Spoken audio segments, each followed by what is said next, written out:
ஒவ்வொரு அரசியல் கட்சியிலுமே ஒவ்வொரு காலகட்டங்கள்லயும் ஒவ்வொரு விதமான ட்ரெண்டிங்கில ஒவ்வொரு அடிப்படையில வந்து பார்த்தீங்கன்னா, கட்சியில போஸ்டிங் அப்படிங்கிறது போட்டுட்டு இருந்தாங்க.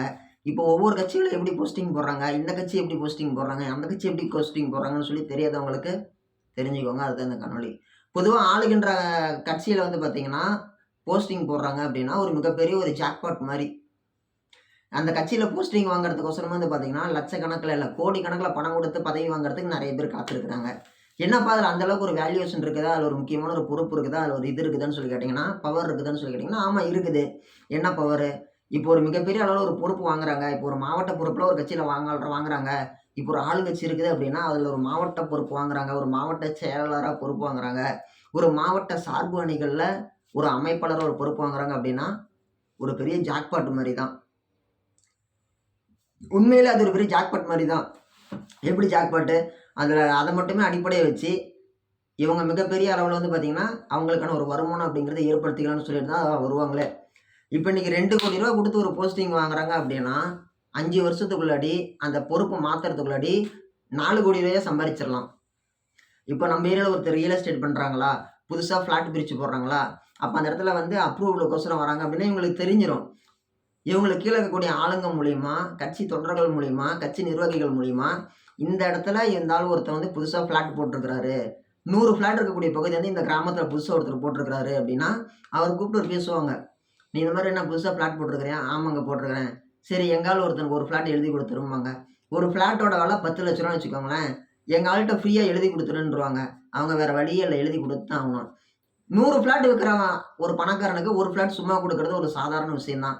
1 ஃபிளாட் சும்மா குடுத்துருவாங்க. அந்த 1 ஃபிளாட் ஒரு கட்சிக்காரனுக்கு எழுதி குடுக்குறாங்க இல்லையா? அந்த ஃபிளாட்ட அவன்கிட்ட வாங்குனா ரூ. 10,00,000. என்கிட்ட நீ ரூ. 7,00,000 குடுத்துரு. ரூ. 3,00,000 உனக்கு லாபம்னு சொல்லி கட்சிக்காரங்கிட்ட பாதிக்கு பாதி விலை வாங்கிக்குவாங்க. 7,00,000ங்கிறது ஒரு 5,00,000 கூட வாங்கிக்குவாங்க.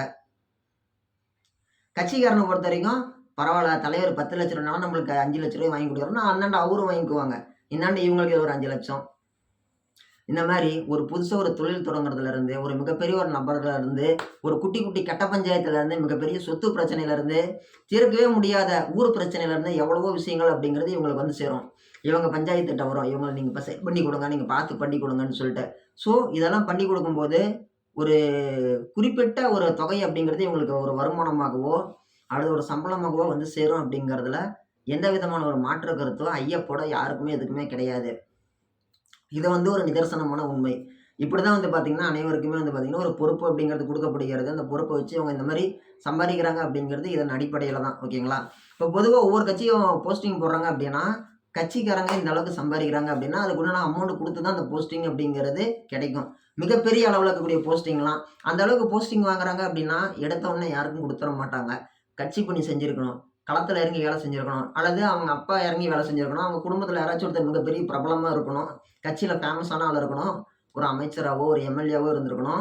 அவங்களுக்கு தான் இந்த பதவி, இந்த போஸ்டிங்கு, இந்த முக்கியத்துவம் அப்படிங்கிறது குடுக்கப்படும் அப்படிங்கிறது நிதர்சனமான உண்மை.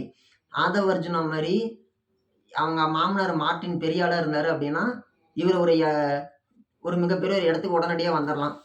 நான் முன்ன சொன்ன மாரி தான். ஆதவ் அர்ஜுனா எப்படி அவங்க மாமனார் மார்ட்டின் பேர் சொல்லி மிகப்பெரிய ஆளா இன்னைக்கு இருக்கிறாரு.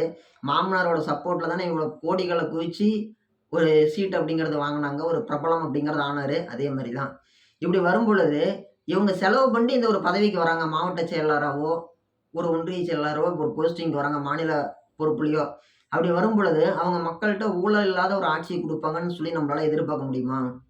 முடியாது. ஏன்னா, அவன் செலவு பண்ணி வந்திருக்கிறான் அந்த வந்த ஒரு நபரு. போட்ட காச எடுத்தாகணும். வாழ்க்கையிலே வந்து நெறைய விஷயங்கள் ஒரு வியாபாரமா தான் பார்க்க வேண்டியதா இருக்குது. பதஞ்சலி நிறுவனத்தோட ஓனர் தான் சொல்லுவாராம். பாபா ராம்தேவ். அவங்க சிஇஓ ஒருத்தர் இருந்தாராம். அவர்ட்ட சொல்லுவாங்களாம். ஒவ்வொரு பேட்டியிலயும் சொல்லுவாராம். எங்க ஆள் வந்து வரும்பொழுது சிஇஓ ரொம்ப கம்மி சம்பளத்துக்கு வேலைக்கு வந்தாரு. மக்களுக்கு சேவை செய்யணும்னு வந்தாரு. இன்னும் கொஞ்ச நாள் கழிச்சு அவர் சம்பளமே வாங்காம வேலை செய்றேன்னு சொல்லியிருக்கிறாருன்னு சொல்லுவாராம். இவரு சொன்ன உடனே அந்த கூட்டத்துல இருந்த சிஇஓ என்ன பண்ணுவாரு, உடனே மைக்க புடுங்கி, "இல்ல, இல்ல அப்படிலாம் இல்ல. எனக்கும் குடும்பம் இருக்குது. பொண்டாட்டி பிள்ளைங்கலாம் இருக்கிறாங்க. நான் சம்பளம் வாங்காமலாம் வேலை செய்ய மாட்டேன். சம்பளம் வாங்கிட்டு தான் வேலை செய்வேன். சம்பளத்துக்கு தான் நான் வேலை செய்றதுக்கு தான் வந்திருக்கிறேன். நானும் ஏழை தான்." அப்படின்னு சொல்லி அவரு சொல்லுவாராம். இது ஒரு நகைச்சுவையா நான் சொல்லல. நிஜமாலுமே நடந்த விஷயங்கள் தான். பாபா ராம்தேவ் கோடிக்கணக்குல பணம் வச்சிருக்காரு. அவரே சொல்லுவாராம். தன்னோட சிஇஓ வந்து நாட்டுக்கு சேவை செய்ய வந்திருக்கிறாரு. சும்மா செய்வாருன்ட்டு. நிஜமாலுமே அவர் சொன்ன காணொளிகள்லாம் இருக்குது. ஒரு சாமியார் சுடிதார் போட்டுட்டு பெண் மாரி மாறு வேஷத்துல ஒரு போராட்ட காலத்துல அவரை நம்பி வந்தவங்கலாம் போலீஸ்ல தடியடி வாங்கும் பொழுது, இவரு ஒரு பெண் மாரி சுடிதார் போட்டு தப்பிச்சு போக பார்த்திருக்கிறாரு. உடனே போலீஸ் அவர அப்படியே லட்டு மாரி தூக்கிட்டு போய் ஜட்ஜி முன்னாடி நிறுத்தும்போது அவர் சொல்லியிருக்கிறாரு, "இல்ல நம்ம நாட்டுல பெண்கள்லாம் எவ்வளோ முக்கியத்துவம் குடுத்து நாட்டுக்கோசரம் அர்ப்பணிப்பு செய்றாங்க. அவங்கள பெருமைப்படுத்துற விதமா தான் நான் சுடிதார் போட்டேன்னு" சொல்லி உடனே அப்படியே உல்டாவா பண்ணியிருக்கிறாரு. கேட்கவே காமெடியா இருக்குல்ல. பதஞ்சலி நிறுவனத்தோட ஓனர் அதான் பண்ணிட்டு இருக்கிறாரு. வாங்க அரசியல் கட்சிய பத்தி தானே பேசிட்டு இருந்தோம். அரசியல் கட்சிய பொறுத்தவரைக்கும் இப்படித்தான் குடுக்குறாங்க. ஓகே. இப்ப புதுசா ஆரம்பிச்ச இவரு விஜய் அண்ணா.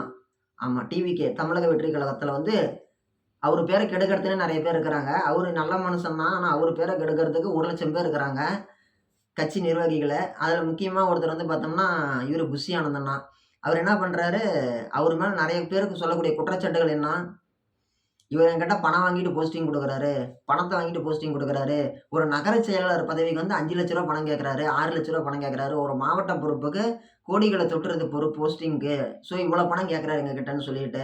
அத குடுத்து பணமும் வாங்கியிருக்கிறாங்க. பணம் குடுத்தும் பதவி வாங்க முடியாதவங்க வவுத்தெரிச்சல்ல இருக்கிறாங்கன்னு சொல்லி நெறைய பேர் வந்து நெறைய இடத்துல பதிவு பண்ணியிருக்கிறாங்க. ஏன் அப்படி பணம் குடுத்தும் பதவி வாங்க முடியாம தானே தூத்துக்குடியில அஜித் அவங்க வந்து தற்கொலைக்கு முயற்சி பண்ணியிருக்கிறாங்க. இந்த மாரி விஷயங்கள் நடந்துட்டு இருக்குது. இந்த மாரி ஒவ்வொரு கட்சிக்காரங்களும் பணத்த வாங்கிட்டு ஏமாத்திட்டு இது பண்ணிக்கிட்டு இருக்கிற அதே நேரத்துல, நம்ம சீமான் அண்ணா என்ன பண்றாரு? அவருடைய ட்ரெண்டிங்கே வேற. அவருடைய நடைமுறையே வேற. என்ன பண்றாரு? நீ கட்சிக்குள்ள வரும்பொழுது, எனக்கு மாவட்ட பதவி வேணும்னு சொல்லி கேட்டீங்கன்னா, உன்ன நான் அப்பவே கட் பண்ணி அனுப்பி விட்டுருவேன். நீ உள்ளாடி வரும்போதே எனக்கு ஒன்றிய செயலாளர் பதவி வேணும்னு சொல்லி கேட்டு வந்தீன்னா, உன்ன அப்பவே கட் பண்ணி நான் அனுப்பி விட்டுருவேன். நீ உள்ளாடி வரும்பொழுதே ஒரு நோக்கத்துக்கோசரம் வர அப்படின்னா, நான் உன்னை தொரத்தி விட்டுருவேன். நீ வரும்பொழுது எனக்கு இத குடுன்னு சொல்லி கேட்டீன்னா, உனக்கு குடுக்கவே மாட்டேன். நான் யாருக்கு பணம் கேட்டு குடுக்குற பணம் குடுத்து எனக்கு வேணும்னு சொல்லி கேட்கறவங்களுக்கு நான் குடுக்க மாட்டேன். கடமைய செய்றவனுக்கு மட்டும் தான் நான் பதவி குடுப்பேன். கடமை தான் முக்கியம்னு சொல்லி நினைக்கிறவனுக்கு தான் பதவி குடுப்பேன். சும்மா இந்த போனா வந்தவனுக்குலாம் நான் பதவி குடுத்துட்டு, நான் பார்த்துட்டுலாம் இருக்க மாட்டேன். சரிதா? பணம் முக்கியம் இல்ல. பதவி தான் முக்கியம் அப்படின்னு சொல்லி நினைக்கிறவன், சேவை தான் முக்கியம்னு சொல்லி நினைக்கிறவனுக்கு தான் இங்க பதவி. பணத்துக்கு இங்க வேலை இல்ல. இதே மாரி நீ இப்ப பணம் வாங்கிட்டு பதவி வேணும்னு சொல்லி கேட்டன்னா, நாளைக்கு ஜெயிச்சு வந்தவாட்டி என்ன பண்ணுவ?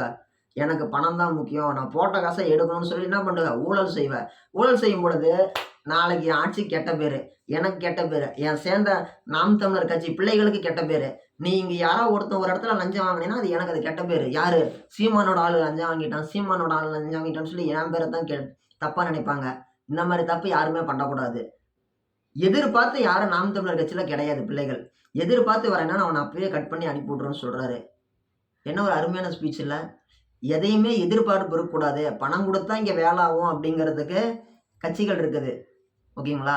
அது ஆளுங்கட்சியாவும் இருக்கலாம், எதிர்க்கட்சியாவும் இருக்கலாம், தேசிய கட்சியாவும் இருக்கலாம். நாம் தமிழர் கட்சியில பணம் குடுத்து தான் நான் அந்த போஸ்டிங் வந்தேன் அப்படின்னு சொல்ல முடியாது. நான் முன்னமே சொன்ன மாரி ஒரு மிகப்பெரிய ஒரு செலிபிரிட்டியா இருக்கிறவங்க அரசியல் கட்சியில வரும்பொழுது, ஒரு பதவி அப்படிங்கிறத ஒவ்வொரு கட்சிகளும் குடுத்துருவாங்க. இப்ப வந்து பார்த்தீங்கன்னா, மிகப்பெரிய ஆளுங்களோட வாரிசுகள நம்ம கூட வச்சுக்குவாங்க. சீமான் அண்ணன் என்ன சொல்றாரு, "பணம் குடுத்து நீ பதவி வாங்கணும்னு சொல்லி நெனச்சீன்னா, நீ ஒரு நல்ல நபரா இருக்க முடியாது. நீ வந்து தவறான ஒரு எண்ண ஓட்டத்துல தான் வர. உனக்கு அந்த மாரி ஆளு கட்சியில வேலை இல்ல." அப்படின்னு சொல்லி சொல்றாரு. உண்மையாலுமே இது ஒரு சிந்திக்க வேண்டிய விஷயம் தான். பணத்துக்கோசரம் யாருக்கும் இங்க கிடையாது அப்படின்ற ஒரு கருத்து. சேவை செய்யணும்னு வந்திருக்கிறீங்கன்னா, சேவை செய்யி. செய். உனக்கான ஒரு இது அப்படிங்கிறது கண்டிப்பா கிடைக்கும். உனக்கான அங்கீகாரம் அப்படிங்கிறது கண்டிப்பா கட்சியில கிடைக்கும். நல்லது நென, நல்லது செய், நல்லா இரு அப்படிம்பாரு.